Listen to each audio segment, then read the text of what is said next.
Welcome back to our study called The Lord Will Provide, and we've been looking at the story of the sacrifice of Isaac in Genesis chapter 22. And today, I'm just going to think about a few things concerning this story. I want to go back to J.R. Miller and a quote from him, and he says that as you begin meditating on this verse, write deep in your heart this word with the strongest confidence, Jehovah-Jireh.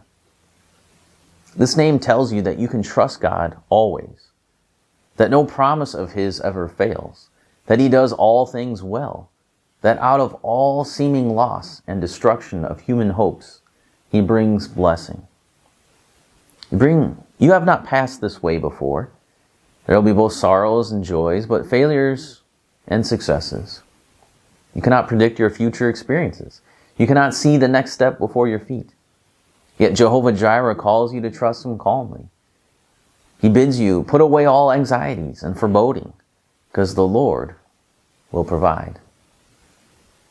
A.W. Pink reflected on this passage by saying, "And what was the effect of this trial upon Abraham? He was amply rewarded, for he discovered something in God he never knew before, or at most knew imperfectly, namely that God was Jehovah-Jireh. The Lord would provide. It is only by passing through trials that we learn what God is, His grace, His faithfulness, His sufficiency. May the Lord grant to both writer and reader more of that power of faith which, with open hand, takes blessing, which God gives us, and with open hand, gives back to Him in the spirit of worship." Well, I'd like to close by reading a hymn, the lyrics to a hymn by John Newton. He wrote one called "The Lord Will Provide." Let me share with you some of this. It says, "Though troubles assail and dangers affright, though friends should all fail and foes all unite, yet one thing secures us, whatever betide, the promise assures us, the Lord will provide. The birds without barn or storehouse are fed, from them let us learn to trust for our bread.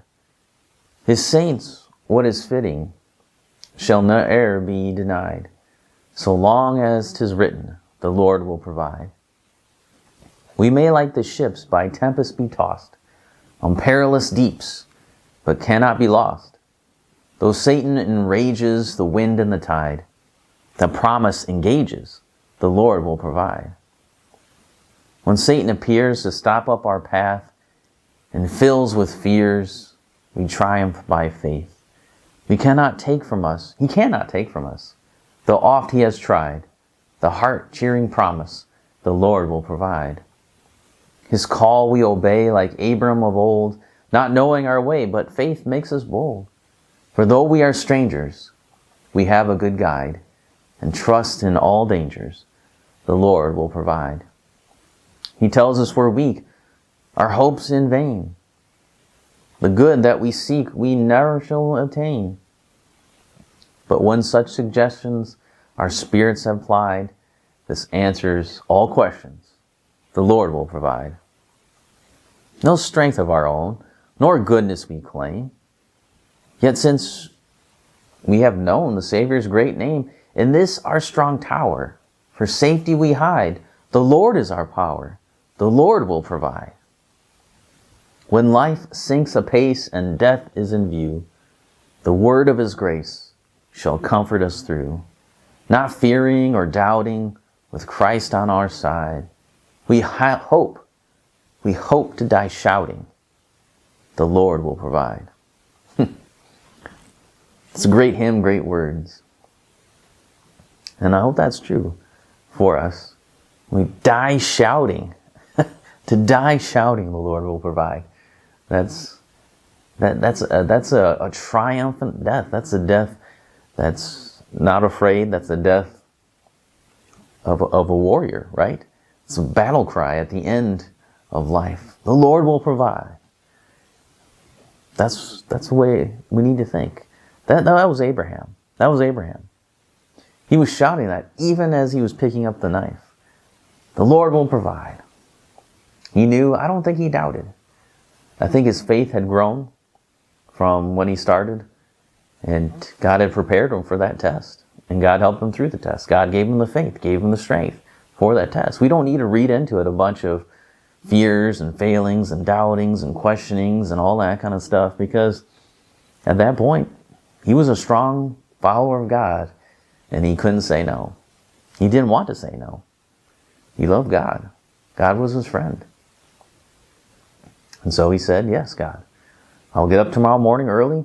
We'll get it done. We'll do it. That was his mindset, I think.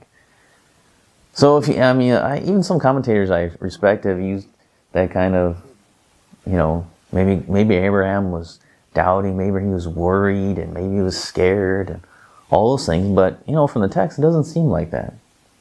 There's no indication in the text at all. You can't see that there, so you're just reading something back into it. That's what we call eisegesis. And unfortunately, a lot of people base their sermon points and everything else on that. But the Lord will provide. And that was the point, that he knew. And he grew to know. He knew even better after all that God was Jehovah-Jireh, the Lord that will provide, the Lord that sees. He sees the Lord. Abraham saw the Lord up on the mountain, at Mount Moriah, where the temple would stand, where, the angel of death was coming after David. So, the Lord provided. The Lord will provide. Take that with you. We don't need to be, you need to be Abraham and sacrifice everything. No. You need to do what God tells you to do. You be obedient. That was the call from the very beginning.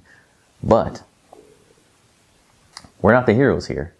God is the hero. He's the one that provided. He is the lamb provider. And he provided that lamb way before Abraham existed. Way before, as even before Adam and Eve existed, the lamb was already provided. And that's the great lesson that we learn, is substitution here. So think on these things this week, and join me next time as we continue our look into Genesis.